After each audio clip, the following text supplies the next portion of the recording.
ایک وقت کا قصہ ہے کہ ایک بادشاہ اپنے 3 بیٹوں کے ساتھ رہتا تھا۔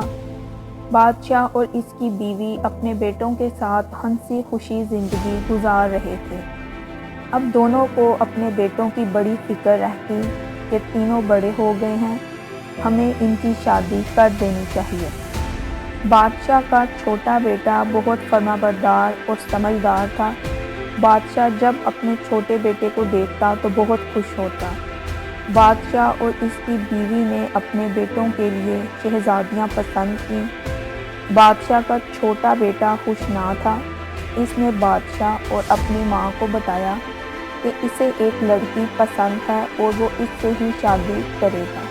بادشاہ بہت ناراض ہوا، لیکن اس نے کہا کہ وہ اپنی پسند کی لڑکی سے ہی شادی کرے گا۔ جب بادشاہ کے پوچھنے پر اس نے لڑکی کا بتایا تو بادشاہ اور اس کی بیوی آگ بگولا ہو گئے کہ ہم ایک لکڑہارے کی بیٹی کو اپنے محل کی بہو کیسے بنا لیں، اور اپنے بیٹے کی مرضی ماننے سے انکار کر دیا، جس پر بادشاہ نے اپنے چھوٹے بیٹے کو محل سے نکال دیا۔ آخر کار بادشاہ نے اپنے دونوں بیٹوں کی شادی بڑے دھوم دھام سے کی، اور دوسری طرف ان کے چھوٹے بیٹے نے لکڑہارے کی بیٹی سے شادی کر لی۔ وقت گزرتا گیا اور بادشاہ کے دونوں بیٹوں میں جھگڑا ہونے لگا کہ میں اس سلطنت کا بادشاہ بنوں گا۔ بادشاہ اور اس کی بیوی بہت پریشان رہتے۔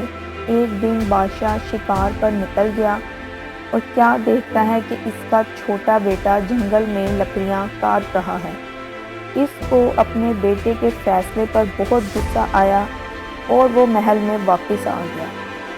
وقت گزرنے کے ساتھ ساتھ بادشاہ بیمار رہنے لگا اور اس کے دونوں بیٹوں کو اپنے باپ کی کوئی فکر نہ تھی، بلکہ محل کا بادشاہ بننے کا انتظار تھا۔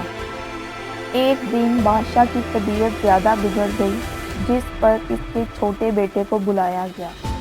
جب اس نے اپنے باپ بادشاہ کو اس حالت میں دیکھا تو بہت افسردہ ہوا۔ اب وہ اور اس کی بیوی ہر وقت بادشاہ کی خدمت میں مصروف رہتے اور بڑے دونوں بیٹے باپ کی خیریت بھی پوچھنے نہ آتے۔ چھوٹے بیٹے کا خلوص پیار دیکھ کر بادشاہ بہت شرمندہ ہوتا کہ اپنے بیٹے کے ایک فیصلے پر میں نے اسے محل سے نکال دیا۔ بادشاہ اور اس کی بیوی نے اپنے چھوٹے بیٹے کو بادشاہ بنانے کا فیصلہ کیا۔ پھر ایک دن بادشاہ نے اپنے محل کے سب لوگوں کو اکٹھا کیا، اپنے سر کا تاج اتار کر اپنے چھوٹے بیٹے کو پہنایا کہ آج سے اس محل کا بادشاہ یہ ہوگا، جس پر اس کا چھوٹا بیٹا اور بیوی بہت خوش ہوئے اور پھر وہ اسی محل میں ہنسی خوشی رہنے لگے۔ تو دوستو، ہمیں والدین ہونے کی حیثیت سے اپنے بچوں کی خوشی میں خوش ہونا چاہیے اور ان کے فیصلوں پر بھی غور کرنی چاہیے۔